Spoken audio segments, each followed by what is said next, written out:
नमस्कार प्रिय विद्यार्थियों। आज हम गणित नया चैप्टर शुरू कर रहे हैं। ट्राइंगल यानी त्रिभुज। ट्राइंगल यानी त्रिभुज। त्रिभुज में हमको पढ़ना है समरूप आकृतियाँ।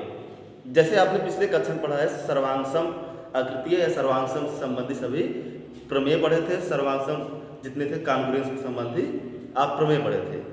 अब इसमें पढ़ना क्या है, अगली कक्षा 10 में आपको पढ़ना है समरूप आकृति के बारे में। समरूप आकृति क्या होती हैं, इसके क्या प्रतिबंध है, इसके क्या प्रमेय हैं, इसके क्या गुण होते हैं, कितना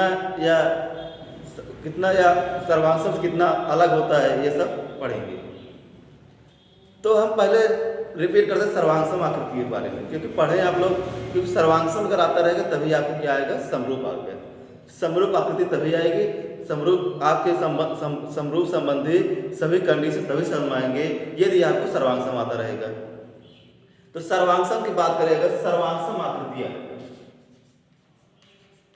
सर्वांगसम आकृति, ये सर्वांगसम आकृति इसको कहते हैं कॉन्ग्रुएंस।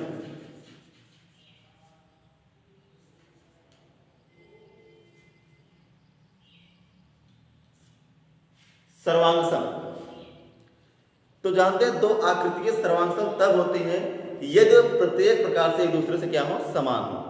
कोई आकृति जो है सर्वांगसम कहलाती है, दो आकृतियां कभी भी सर्वांगसम कहलाएंगी जब वे एक दूसरे से प्रत्येक प्रकार से क्या हो, समान हो। प्रत्येक प्रकार से कहने मतलब उसके आकार, शेप, साइज क्या हो, सब समान हो। ये हम सिंपल भाषा में कहे कि दो आकृतियां सर्वांगसम तब कहलाते हैं जब वे एक दूसरे को ऊपर ढक लेती है, पूर्णतया ढक लेती है, वो क्या कहलाएगी, हमेशा सर्वांगसम कहलाएगी। जैसे कोई यह है त्रिभुज, वर्ग मान लीजिए, वर्ग सभी भुजाएं बराबर होती हैं, ये भी एक वर्ग है। अगर ये 2 सेंटीमीटर का, ये भी 2 सेंटीमीटर का, तो ये दोनों वर्ग क्या होंगे, हमेशा सर्वांगसम होंगे, सर्वांगसम होंगे, क्योंकि एक वर्ग ये दो है, इस पे रखेंगे हमेशा क्या हो जाएगा, फिट हो जाएगा। तो सर्वांगसम आकृति क्या होगी, इतना सिंपल समझ लीजिए कि एक आकृति दूसरी आकृति पूर्णतया ढक लेती है, तो हमेशा क्या कहलाएगी, वह आकृति सर्वांगसम आकृति कहलाएगी, और सभी एक दूसरे सभी प्रकार से क्या हो, समान हो। तो हमको पढ़ना है समरूप आकृति के बारे में।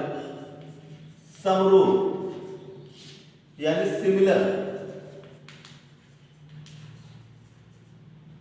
सिमिलर आकृतियां क्या होती हैं? सिमिलर आकृतियां वे आकृतियां होती हैं जो शेप में समान हो। शेप मतलब दिखने में जो समान हो, लेकिन ये आवश्यक ना हो कि वह उनके जो आकार होंगे, मतलब साइज होंगे, लंबाई चौड़ाई है, ये इसके मतलब क्या हो, इसके या समान हो या ना हो, इससे कोई फर्क नहीं पड़ता है। लेकिन आकृति जो होगा इसमें, इसका शेप जो होगा दिखने में समान होना चाहिए, लेकिन ये प्रतिबंध मतलब ये क्या है, ये नहीं आवश्यक है कि उसका साइज भी यानी आकार भी क्या हो, समान हो। तो ऐसी आकृतियां क्या कहलाती हैं, समरूप आकृतियां कहलाती हैं। समरूप आकृतियां कहलाती हैं। जैसे कोई उदाहरण लेकर आपको इस प्रतिबंध का, इस परिभाषा का हम समझाएं, तो अगर दो रेखाखंड देखिए, दो रेखाखंड हमेशा क्या होते हैं, समरूप होते हैं। दो रेखाखंड हमेशा क्या होंगे, समरूप होंगे। दो रेखाखंड हमेशा समरूप होंगे, लेकिन ये आवश्यक नहीं है कि सर्वांगसम होंगे। क्यों सर्वांगसम नहीं होगी? क्योंकि इसकी लंबाई अलग होगी, इसकी लंबाई अलग होगी। तो हमने बताया है सर्वांगसम तब होती है जब दो आकृतियां एक दूसरे को ढक लेती है। लेकिन समरूप क्या होता है, दिखने में एक जैसा हो लेकिन छोटा बड़ा हो, इससे कोई मतलब नहीं होगी, वह आकृति क्या कहलाएगी, समरूप कहलाएगी। तो यह क्या है, ये दोनों रेखाएं क्या है, समरूप तो है लेकिन क्या है, सर्वांगसम नहीं है। सर्वांगसम नहीं है लेकिन क्या है, समरूप है। ये दूसरा उदाहरण ले हम, मान लेते हैं ये क्या है, वृत्त है, सर्कल है। ये क्या है, एक सर्कल है और त्रिज्या इसकी R1 है, और एक सर्कल ले रहे हैं हम, यहां देखिए, समझ लीजिए। इसी में एक सर्कल ले रहे हैं, इसकी त्रिज्या क्या है, R2 मान ले रहे हैं, इसकी त्रिज्या R2 मान ले रहे हैं, और इसकी त्रिज्या R1। ये दोनों देखिए, जो फिगर है सर्कल 1 का और सर्कल 2 का, जो फिगर है देखने में एक समान है। देख रहे हैं ये दोनों फिगर क्या है, देखने में एक समान है, यानी जब देखने में एक समान होंगे तो क्या कहलाएंगे, समरूप आकृति कहलाएगी। यह आकृति क्या है, दोनों आकृति क्या हो, समरूप आकृति है, लेकिन सर्वांगसम आकृति नहीं है। क्योंकि सर्वांगसम आकृतियां नहीं है, इसकी त्रिज्या r1 है, इसकी त्रिज्या r2 है, मतलब त्रिज्याएं अलग अलग है।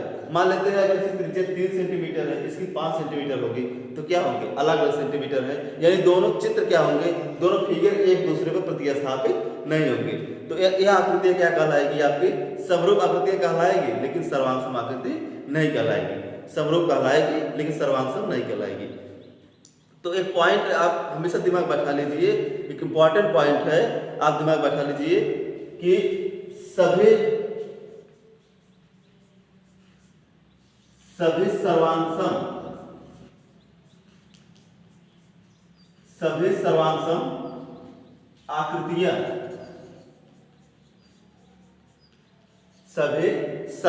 आकृतियां समरूप होती हैं, समरूप आकृति होती है,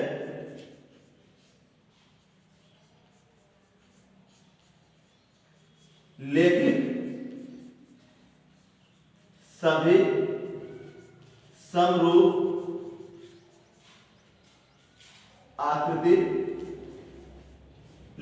समरूप आकृति सर्वांगसम नहीं होती, सर्वांगसम नहीं होती,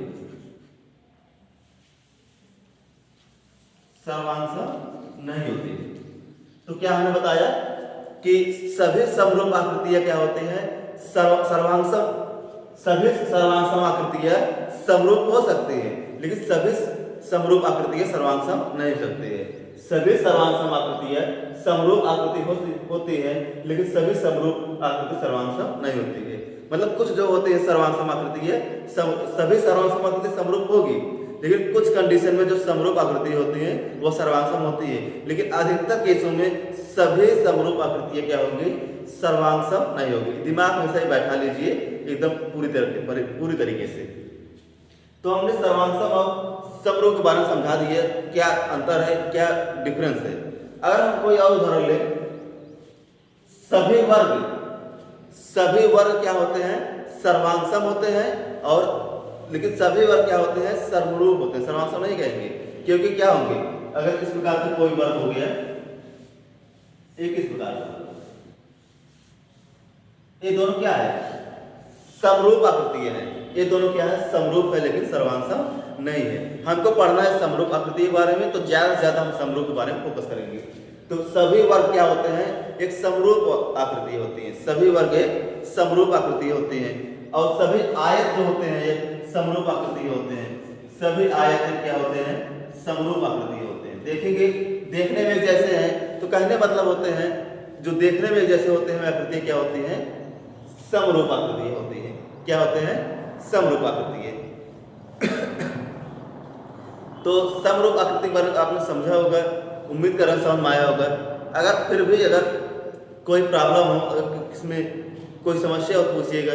तो आज के लिए हम इतने इंट्रोडक्शन बताएंगे, कल से हम बताएंगे आपको बेसिक प्रोपोर्शनलिटी थ्योरम या आधारभूत समानुपातता का प्रमेय, आधारभूत समानुपातता का प्रमेय बताएंगे या बेसिक प्रोपोर्शनलिटी थ्योरम। आज बस इतना ही जानिए, बेस इतना जानिए कि क्या अंतर था सर्वांगसम और समरूप में। बस आज इतना ही, धन्यवाद।